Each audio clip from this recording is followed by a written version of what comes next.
like, it's really ironic that my mom raised me all strict and never let me play with Ouija boards or anything. Then my mom is the one that turns out to be possessed by a demon. So she got so out of hand the other day, I called the preacher and had him come over, and I was like, cast this demon out of my mom. So finally cast the demon out of her. Turns out the demon's name was menopause.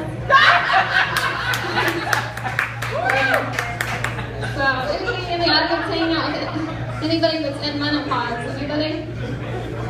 Over here, yeah. Yeah, some people out there are acting like they're unsure. It's like, you're not unsure. If you're hanging out with somebody in menopause, you know it. You're like, oh my God, that's me. Help me. Yeah, so, man. What's scary about people in menopause is, like, whatever they're thinking, they say it. There's no holding back. You see people on Instagram and Facebook, and they're like, oh, hashtag no filter. It's like, no, you want to see no filter? You hang out with somebody in menopause, okay?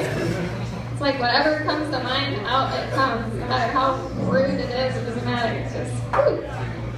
The other day, we rolled my 92-year-old grandma out to the living room to watch 19 Kids and Counting, and she was like, oh my gosh. She was like, I hate this show. She was like, I do not agree with it. Like, 19 kids, that's way too many. I do not agree with that. My mom's like, well, I think that's a whole lot better than raising 4 alcoholics, don't you, Mary? And then my brother's ex-girlfriend comes over and she's like, gosh, I love your family. Like, how did I not end up with your son? My mom's like, remember that award you were in high school? That's why.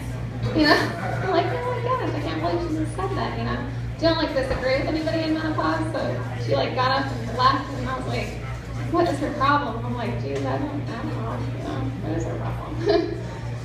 Yeah, so, Scotti Scotland, you can eat too, Scotty Scotland, and thank you, have a great night.